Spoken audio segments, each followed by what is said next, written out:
We about to dive into this group of wide receivers here for the Crimson Tide on In My Own Words, the podcast with yours truly, Stephen Smith of Touchdown Alabama Magazine. And this group here at wide receiver, Jerry Jeudy gone, Henry Ruggs gone, both of those two in the National Football or in the NFL now. But the group coming back, really good group. When you look at Devontae Smith, Jaylen Waddle, it's going to be fun to watch who becomes the number 3 guy in this rotation because you got a lot of guys that possess a boatload of talent. But Jaylen Waddle to me will be the leader of this group. He will lead Alabama football in receiving for the 2020 season, and here's why.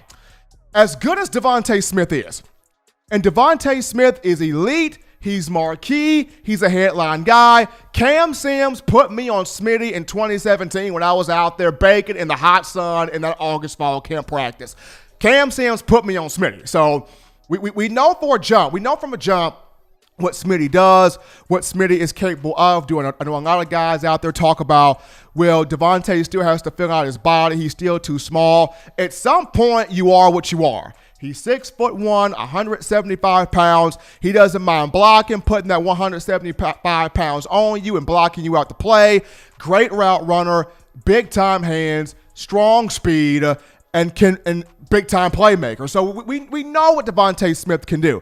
But when you look at Jalen Waddle, you got to keep him on the field. You got to have him with the ball in his hands. He's just a bona fide playmaker. And I look at it like this. Since 2017, of the young receivers, there's always kind of been this sort of chain of command, right?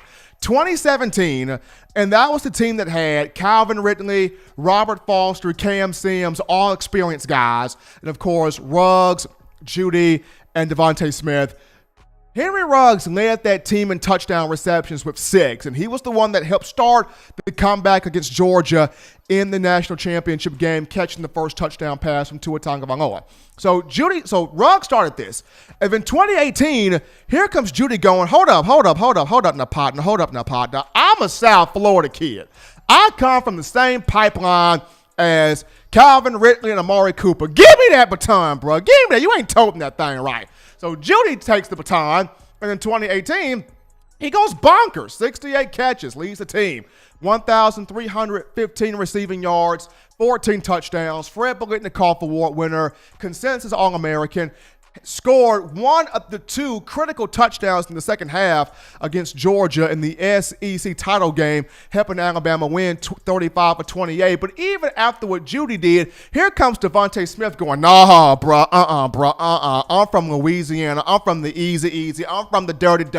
I'm from when cornbread and biscuits grow on trees. Let me show y'all how it's really done. And Devontae Smith grabs the baton, and he leads the team in receiving yards this past season with 1,256 and touchdowns with 14 and yards per game with 96.6. He had 2 200-yard performances roasting both Ole Miss and LSU. But despite all that, here comes Jaylen Waddle. Here comes Waddle Baby. And Waddle Baby is saying, Jeudy, love you, bruh, you good. Ruggs, love you, bruh, you good. Smitty, I'm still here with you, bruh, love you, you good. But let's just call a spade a spade. I'm better than all of y'all. I am better than every single last one of you. Jaylen Waddle was saying, I'm from the state of Friday Night Lights. I'm from Texas. I'm going to get this thing done. It is my turn. Jaylen Waddle was saying this season, it is my turn. I'm about to lead this group in receiving. And another reason why it is Jaylen Waddle's turn, Waddle and Mac Jones have a connection.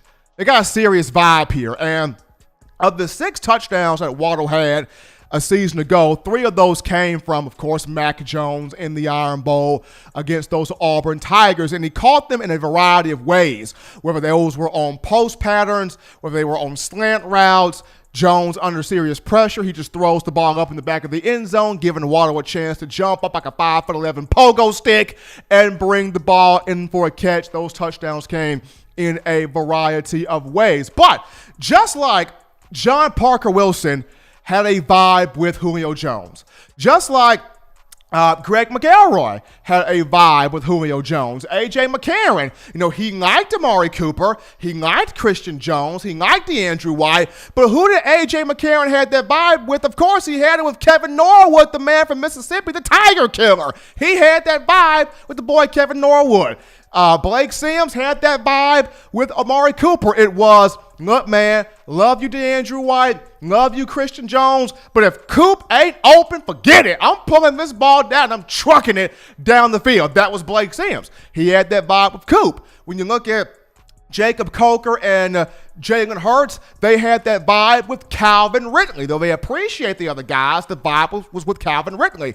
Probably the only outlier of this group of quarterbacks was Tua. I mean, Tua had a vibe with everybody. He could gel with Smitty. He gelled with Jerry Jeudy. He gelled with Henry Ruggs. He gelled with Jaylen Waddle. Tua was kind of just the outlier of the group. But for the most part, all of the quarterbacks of the Nick Saban era at Alabama, they had that one receiver they really gelled well with. They broke bread with. They sat down at the kitchen table and was like, hey, man, pass the stuffing. Hey, bro, pass the chicken. Hey, man, you got the slide the mashed potatoes over here, man. Slide the potatoes over here. So they had that common entity. They had that common goal. They had that unison. And when I look at Mac Jones and Waddle, they have that unison. They had it in practice to where when Jones would throw the ball, Waddle's not dropping it. He's catching passes, whether it's backwards, forward, sideways. He's catching the football. He's bursting up and down the field. Jones has that ball right where Waddle wants it every single time. I go back to that 2018 season here for just a moment. If you remember the game between the Tide and University of Louisiana Lafayette, I think the ball was on the 6-yard line, if I'm not mistaken.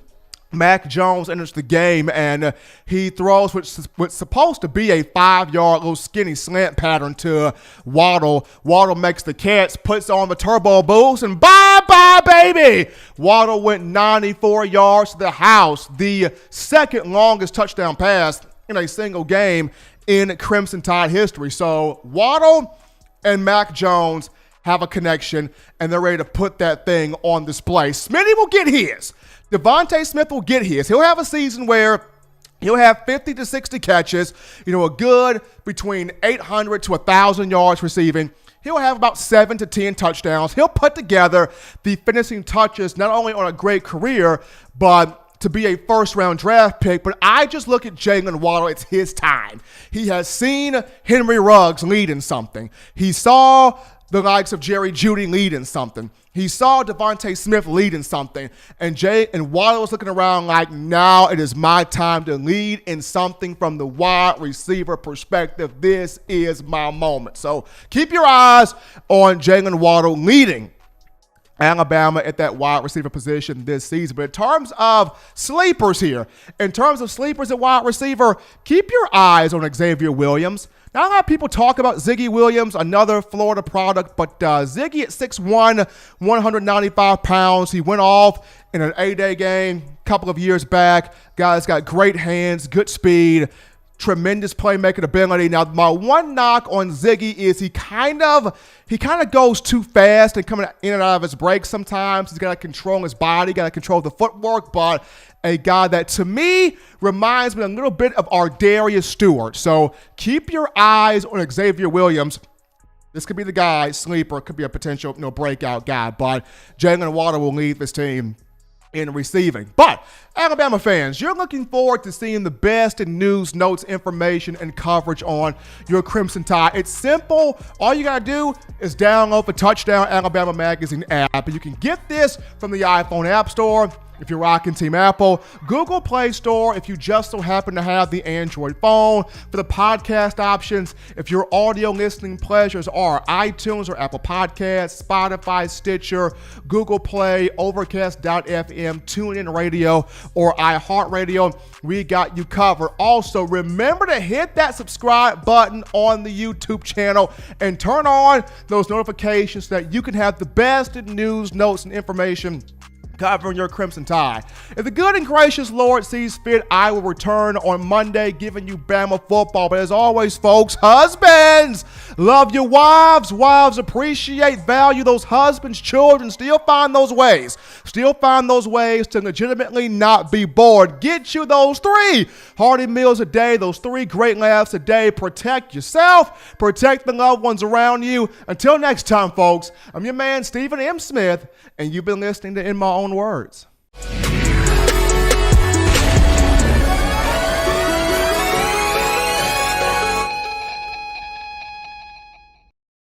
Thank you for watching Touchdown Alabama Magazine's YouTube channel.